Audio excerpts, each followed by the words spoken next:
पत्र के अगर आप चौथा बिंदु देखें तो चौथे बिंदु में स्पष्ट उल्लेख किया गया है कि जिन कॉलेजों को वर्ष 19-20, 20-21 और 21-22 में समझौता नहीं मिली है, उन कॉलेजों के समझौता पर पुनः विचार किया जाए।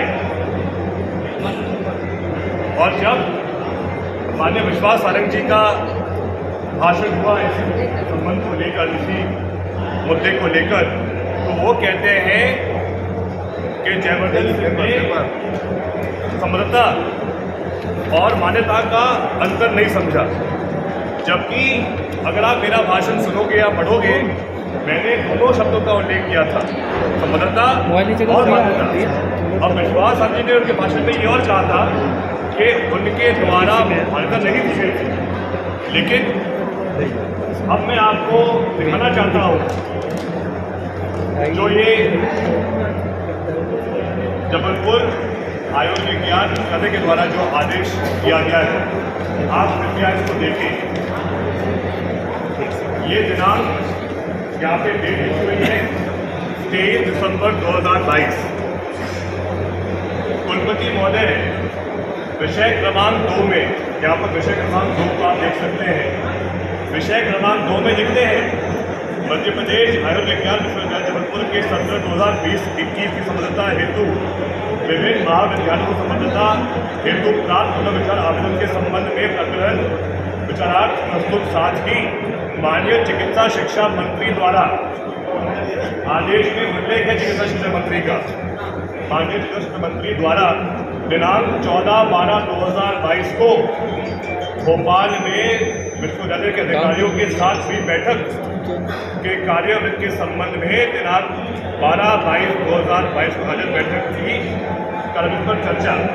और उस चर्चा में वो स्पष्ट क्या उल्लेख करते हैं, समूह ए में, आप समूह ए देखिए, वहाँ वो स्पष्ट लिखते हैं कि उन सभी महाविद्यालयों को समझौता हेतु मान्य किया जाए। उन सब कॉलेजों को समझौता हेतु मान्य किया जाए। और उसी परिवेश में आप देखिए जो टेबल दी गई है, उसमें तीसरा कॉलेज है Malay college of nursing Bhopal, जिसके मालिक और जिसके प्रिंसिपल आज जेल में हैं। तो इससे स्पष्ट होता है कि माननीय विश्वास सारंग जी के कार्यकाल में ही मलय नर्सिंग कॉलेज को इस टेबल में पूरी टाइमलाइन दी गई है। अगर आप इस टेबल को देखेंगे तो ये मलय नर्सिंग कॉलेज का एफिलिएशन रिकॉर्ड है, समझौता रिकॉर्ड है। इसमें अगर आप सेकेंड लास्ट देखेंगे तो यहाँ लिखा है 25/11/2022, मतलब 20 दिन पहले की बात है। 25/11/22 को लिखा है अमान्य।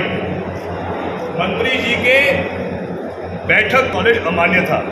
ये नहीं, उसके पहले भी जो हर 2 में आप 2022 या फिर आप देखें तो उसमें वो सब निर्णय डालते गए। 26/7/2022 को अमान्य और फिर